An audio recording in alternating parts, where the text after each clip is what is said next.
అతిపెద్ద షాపింగ్ ప్రపంచం సిఎంఆర్ మన నిజామాబాద్ లో రాంపోతినేని గారిచే సెప్టెంబర్ 27న గొప్ప ప్రారంభం. మీరు తీసుకున్న హైయెస్ట్ రెమ్యునరేషన్ అంటే యాజ్ ఎ హీరోయిన్ గా ఒక 5 లక్షలు తీసుకున్నానండి అంతే. 5 లక్షలు అప్పుడు 5 లక్షలే పెద్ద విషయం. ఇప్పటికి మీకు 5 కోట్లు కదా. అప్పుడంతా ఒక ఇల్లే 2 లక్షలు కొనుక్కోవచ్చు ఇక్కడ టీ నగర్ లోనే. అవును అవును. కానీ సులక్షణ గారు మీరు సంపాదించింది కొన్ని వందల కోట్లు వేల కోట్లు ఇప్పుడు ఉండుంటే అనుంటారు. చాలా వరకు మీరు కూడా ఆర్థికంగా పోగొట్టుకున్నారు అనే మాట వినిపిస్తూ ఉంటుంది. Is it right? బాధ్యతలు ఎక్కువైపోయినాయి నాకు. నాకు డైవోర్స్ అయిన తర్వాత నా పిల్లలు మిగిలారు. నాకు వాళ్ళని పెంచాలి కదండి. మరి కూర్చొని తింటే కొండలైన తిరిగిపోతాయి. వాళ్ళని పెంచడానికే నేను ఫుల్ గా వాళ్ళకే ఖర్చు పెట్టాను. నా పిల్లలకి ద బెస్ట్ ఎడ్యుకేషన్. మా పెద్ద బాబు ఏరోనాటికల్ మరైన్ చదివాడు, మరైన్ ఇంజనీరింగ్. దానికే చాలా ఖర్చు అయింది. ఓకే. ఆ తర్వాత వాడిని ఒక మనిషిని చేసి మళ్ళీ వాడికి ఏమేమి కావాలో అన్నీ చూసుకోవాలి కదండి. శ్యామ్ వచ్చి రెండో అబ్బాయి, వాడు ఏరోనాటికల్ చదివి MBA చేసి he's done computers also is in London.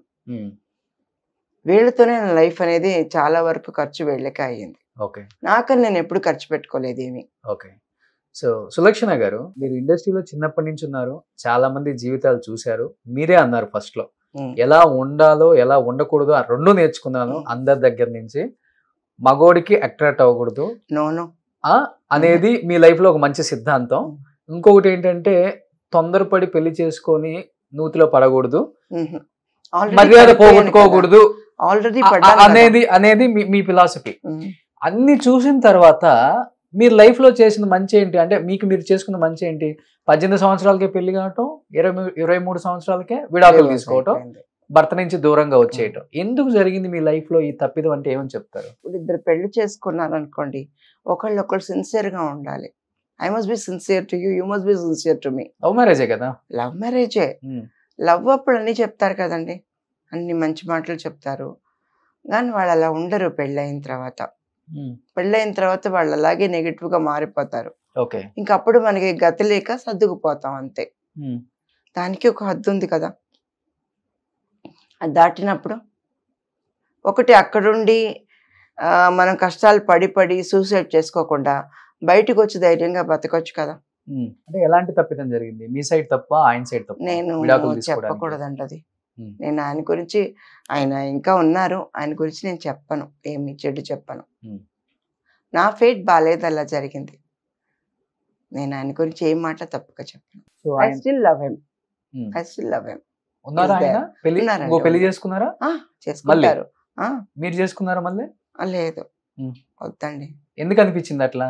చాలా యంగ్ లో ఉన్నారు, 23 సంవత్సరాలు. లేదండి, అప్పుడు చాలా ఆఫర్స్ వచ్చినాయి. పెళ్లి చేసుకోండి, నేను అమెరికా తీసుకెళ్ళిపోతాం, అక్కడ తీసుకెళ్ళిపోతాం, బాగా పెట్టుకుంటాం అని. పిల్లల్ని ఎవరు చూస్తారండి?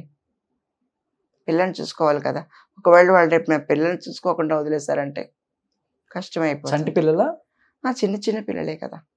అప్పటికి బాబు వాజ్ 1.5 years అంతే ఉందంతే బాబుకి. అందుకని నేను ఆ రిస్క్ తీసుకోలేదు లైఫ్ లో. అంటే మీరే అన్నారు కదా, భరించాలి చేసుకున్న తర్వాత, ప్రేమించాను కాబట్టి అని. ఎందుకు మరి భరించే అంత శక్తి ఉండి కూడా మీరు బరస్ట్ అయిపోయారు అంటే, అంత పెద్ద తప్పు జరిగిందా? చేసుకుంది కూడా సాదాసీదా వ్యక్తిని కాదు మీరు, ద గ్రేట్ మ్యూజిక్ డైరెక్టర్. నాకు జీవితంలో చాలా ఓర్పు సహనం ఉన్న జన్మని నేను. ఎందుకంటే చాలా సాఫ్ట్ గా ఉంటాను, ఎక్కువ నాకు ఓపెన్ రాదు, ఎవరిని తిట్టను. I don't show my moods to anybody. నాకు ఎన్ని బాధలున్నా నేను బయటికి చూపించుకోను. చూసే వాళ్ళందరికీ చాలా హ్యాపీ అనుకుంటారు. కానీ ఏది నా ఓర్పే పోయిందంటే ఇంకా ఎంత కష్టాలు అనుభవించుంటాను ఆలోచించండి. చాలా కష్టపడ్డాను. మాంగారు కూడా MS విశ్వనాథన్ గారు మ్యూజిక్ డైరెక్టర్, ఎప్పుడు సపోర్ట్ చేయను. ఇండస్ట్రీ వ్యక్తి ఆయన కూడా. మా అబ్బాయి గురించి మాకు తెలుసు, ఇలా అవుతుందని తెలుసు. నువ్వే కదా చేసుకున్నావు కోరి, యూ డిసైడ్, మీకు హ్యాపీగా అనిపించిపోతే నువ్వు వెళ్ళిపో, అంతే అన్నారు. మేము చూస్తాం, మీకు ఇద్దరిని కలుపుతాం, ఏదైనా మాట్లాడతాం, అవన్నీ కాదు. ఆయనకి భార్యగా ఉంటేనే నేను వాళ్ళకి డాటర్ లాగా ఉండగలనంట. అదొక కండిషన్ పెట్టారు. నేను చెప్పాను, మీ కోడలుగా నేను మీ ఇంట్లోనే ఉండిపోతాను, నేను పని చేసుకుంటాను, నేను సంపాదించుకుంటాను, నా పిల్లలు నేను చూసుకుంటాను. లేదు, మా అబ్బాయికి భార్యగా ఉంటేనే నీకు ఇక్కడ పోస్టింగ్ ఉంటుందన్న. ఇంట్లో ఉంటే భార్యగా ఉన్నట్టే కదా. ఇంట్లో కాదు, వీళ్ళ ఇంట్లో ఉంటాను. ఒప్పుకోలేదు. ఈయన కోసం బతికానండి, ఇంకా నా పిల్లల కోసం ఇంకా బ్రతకలేనా. అందరూ చాలా ఎగతాళి చేశారు. ఈ సినిమా అది బయటికి వెళ్ళిపోతే పిల్లల్ని రోడ్డు మీద వదిలేసి ఆశ్రమంలో పడేసి వెళ్ళిపోతుంది. అది చాలా హర్ట్ అనిపించింది నాకు. ఉండరా బతికి చూపిస్తాను నేను అని. నా పిల్లలిద్దరిని బాగా చదివించాను. మా పెద్ద బాబు చెన్నైలో ఇల్లు కొన్నప్పుడు నేను అందరినీ పిలిచాను, అందరినీ పిలిపించాను.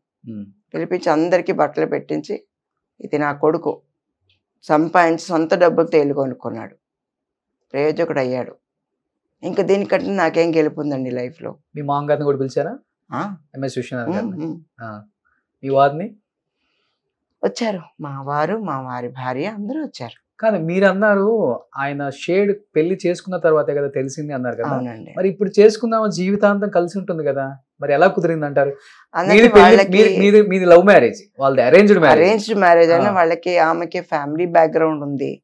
అమ్మ నాన్న అన్న అందరూ చాలా మంది ఉన్నారు కదా. ఇప్పుడు నన్ను చాచి లెంకాయ కొట్టిన అడిగే వాళ్ళు లేరండి. ఎవరు అడుగుతారు వచ్చి? ఆవిడని ఏమన్నా ఒక మాట అంటే వాళ్ళ అన్న ఫోన్ చేస్తాడు, ఏంటి నా చెల్లెళ్ళు అన్నావా ఇలాగని.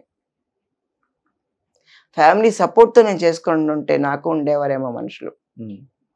మీకంటూ నాన్న వాళ్ళు ఎవరు లేరు పెళ్లి టయానికి? మిమ్మల్ని పెంచుకున్న అమ్మ గాని నాన్న గాని వాళ్ళు లేరా? మీ కన్న తల్లిదండ్రులు ఉన్నారు కదా. అప్పుడే పోయారు, వెళ్ళిపోయారు. సో సింగిల్, జీవితంలో సింగిల్ అయిపోయారు. అంత పెద్ద స్టార్ హీరోయిన్ గా సింగిల్ గా అయిపోయిన కనుక సింగిల్ గా హ్యాపీగా ఉన్నాను నేను. యాక్చువల్ గా భయం అనిపించలేదా? చిన్న పిల్లల్ని తీసుకొని బయటకు వచ్చేస్తున్నాము, ఫైనాన్షియల్ గా కూడా ఏం సపోర్ట్ చేయలేదు వాళ్ళు, ఏమి చేయలేదు, ఇంట్లో ఉంటేనే నాకు కోడలని మీ మామగారు చెప్పారు అంటున్నారు. అప్పుడు ఒక ధైర్యం 4-5 ఏళ్ళు నేను పని లేదు ఏమీ లేదు నాకు. చాలా కష్టపడ్డాను. పిల్లల్ని అప్పుడే చిన్న పిల్లలు స్కూల్కి తీసుకెళ్ళాలి, ఫీజు కట్టాలి కూడా కష్టపడేదాన్ని. అప్పుడు మళ్ళీ నాకు అమ్మ క్యారెక్టర్స్ చేయడం మొదలు పెట్టాను. ప్రశాంత్కి అమ్మగా వైగాసిపురం నచ్చిన సినిమా చేశాను. అప్పటి నుంచి క్యారెక్టర్స్ చేయడం మొదలు పెట్టేశాను. అప్పుడు కొంచెం మళ్ళీ పికప్ అయ్యాను నేను. ఓకే. సో మళ్ళీ క్యారెక్టర్లు చేసుకుంటానే కుటుంబాన్ని నడిపారు? అవునండి. నాకు ఇంకే విధమైన ఆధారం లేదు. ఓకే. నేను ఏ ఆఫీస్లో పని చేయగలను? నాకు ఎవరు పని ఇస్తారు? ఒకళ్ళ ఇంటికి వెళ్ళి వంట పని చేయగలమా? తప్పు కదా, చేయలేం కదా, ప్రెస్టేజ్ కదండి. మళ్ళీ సినిమాలు చేసి మళ్ళీ ఆ తర్వాత 2000లో సీరియల్స్ చేయడం మొదలు పెట్టాను. ఓకే. సీరియల్స్ కూడా బిజీగా చేశాను వర్క్.